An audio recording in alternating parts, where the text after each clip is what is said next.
Assalamualaikum warahmatullahi wabarakatuh.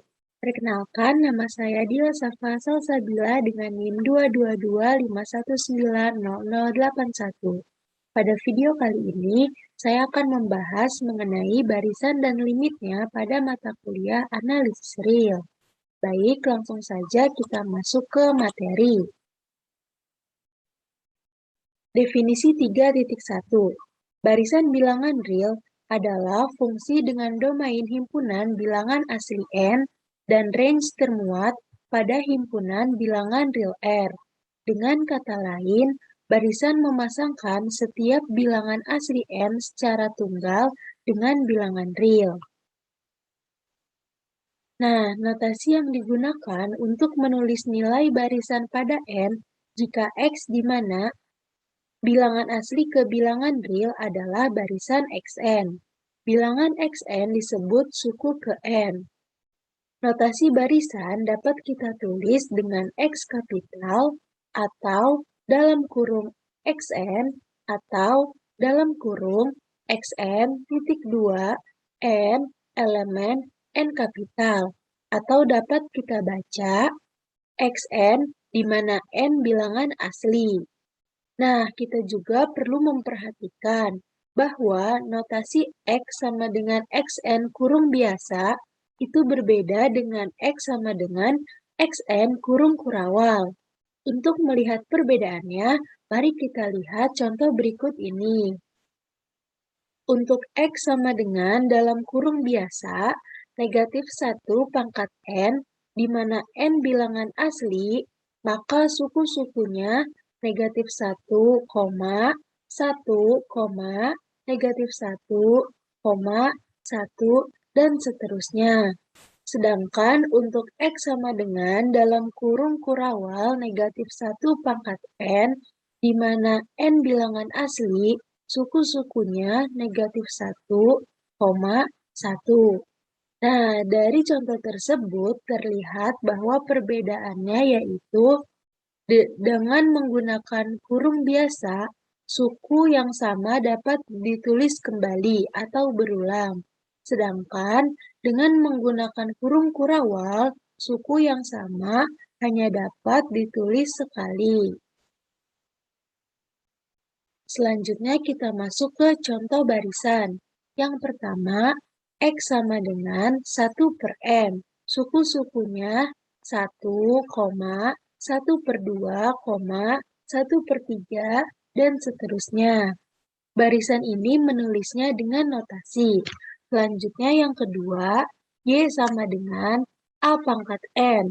Suku-sukunya A, A pangkat 2, A pangkat 3, dan seterusnya. Untuk barisan ini menulis himpunan sampai semua suku terlihat polanya. Untuk yang ketiga, menulis secara rekurtif atau secara induksi. Seperti ini, Z sama dengan Zn dengan X1 sama dengan 1, dan Xn plus 1 sama dengan 1 ditambah 1 per Xn, untuk N lebih dari 1. Barisan ini dapat ditulis menjadi Z sama dengan suku X1 yaitu 1, dan untuk X2 yaitu 1 ditambah 1 per 1 yaitu 2. Untuk X3, 1 ditambah 1 per 2 menghasilkan 3 per 2. Selanjutnya menggunakan pola yang sama seperti tadi, maka didapat 5 per 3 dan seterusnya. Selanjutnya yang keempat, barisan Fibonacci.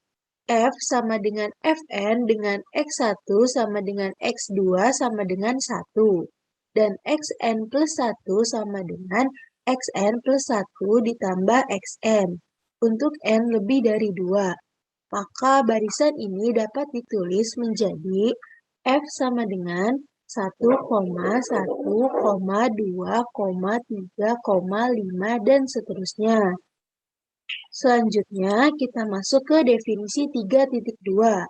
Misalkan Xn adalah, X sama dengan Xn dan Y sama dengan YN adalah barisan. Maka yang pertama, X ditambah Y sama dengan XN ditambah YN. Yang kedua, X dikurang Y sama dengan XN dikurang YN. Yang ketiga, X dikali Y sama dengan XN dikali YN. Yang keempat, C dikali X sama dengan C dikali XN. Dan yang kelima, X per Y sama dengan XN per YN. Dengan catatan, YN tidak sama dengan 0 untuk setiap N bilangan asli. Nah, selanjutnya kita masuk ke definisi 3.3. Tujuan utama dalam penjelasan ini yaitu mencari limit barisan. Definisi 3.3. Misalkan, X sama dengan XN adalah barisan. Bilangan real X dikatakan limit barisan jika untuk setiap epsilon positif terdapat bilangan asli K epsilon. Sedemikian sehingga jika N lebih dari atau sama dengan K epsilon, maka nilai mutlak Xn dikurang X kurang dari epsilon. Untuk penulisannya yaitu limit Xn sama dengan X.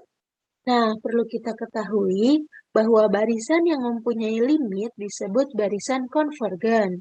Sebaliknya, barisan yang tidak memiliki limit disebut barisan divergen.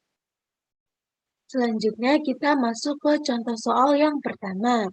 Buktikan limit 1 per N sama dengan 0. Hal yang pertama kita lakukan yaitu analisis pendahuluan. Dengan melihat ini, nilai mutlak Xn dikurang X kurang dari epsilon. Nah, karena pada soal ini Xn sama dengan 1 per N dan X sama dengan 0, maka diperoleh nilai mutlak 1 per N dikurang 0 sama dengan 1 per N kurang dari atau sama dengan 1 per K. 1 per K kurang dari epsilon.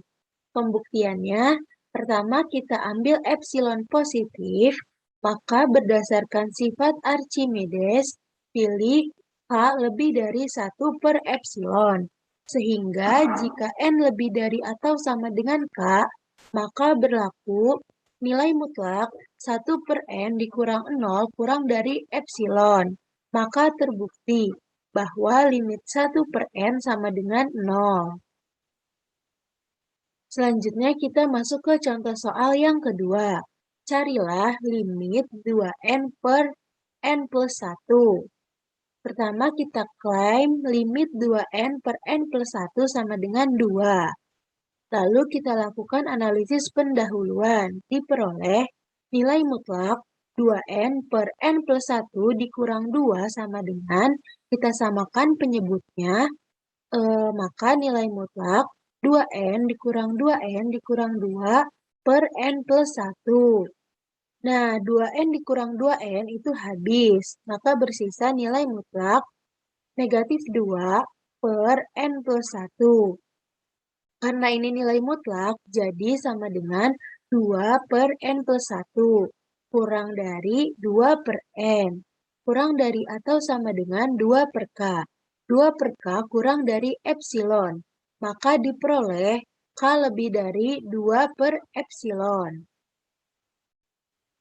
Selanjutnya pembuktiannya. Pertama kita ambil epsilon positif. Pilih K lebih dari 2 per epsilon. Sehingga jika N lebih dari atau sama dengan K, maka berlaku nilai mutlak 2N per N plus 1 dikurang 2 sama dengan 2 per N plus 1 kurang dari atau sama dengan 2 per K. 2 per K kurang dari epsilon. Hal ini membuktikan bahwa limit 2N per N plus 1 sama dengan 2. Nah, selanjutnya yang terakhir itu ada teorema ketunggalan limit. Teorema 3.4. Limit barisan X sama dengan Xn jika ada adalah tunggal. Kita akan membuktikan menggunakan kontradiksi. Pertama, andaikan X dan X aksen adalah limit barisan X. Pilih epsilon 0 sama dengan 1/2 dikali nilai mutlak X dikurang X aksen. Maka terdapat K dan K aksen sedemikian sehingga jika N lebih dari atau sama dengan K, maka nilai mutlak Xn dikurang X kurang dari epsilon 0. Dan jika N lebih dari atau sama dengan K aksen, maka nilai mutlak Xn dikurang X aksen kurang dari epsilon 0.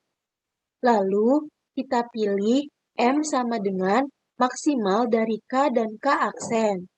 Nah, selanjutnya perhatikan bahwa untuk N lebih dari atau sama dengan M berlaku nilai mutlak X dikurang X aksen sama dengan nilai mutlak X dikurang Xn ditambah Xn dikurang X aksen. Dengan menggunakan persamaan segitiga, diperoleh kurang dari atau sama dengan nilai mutlak X dikurang Xn ditambah nilai mutlak Xn dikurang X aksen. Kurang dari epsilon 0 ditambah epsilon 0 sama dengan 2 epsilon 0. 2 epsilon 0 sama dengan nilai mutlak X dikurang X aksen. Hal tersebut kontradiksi, maka terbukti. Cukup sekian yang bisa saya sampaikan, kurang lebihnya mohon maaf. Terima kasih. Wassalamualaikum warahmatullahi wabarakatuh.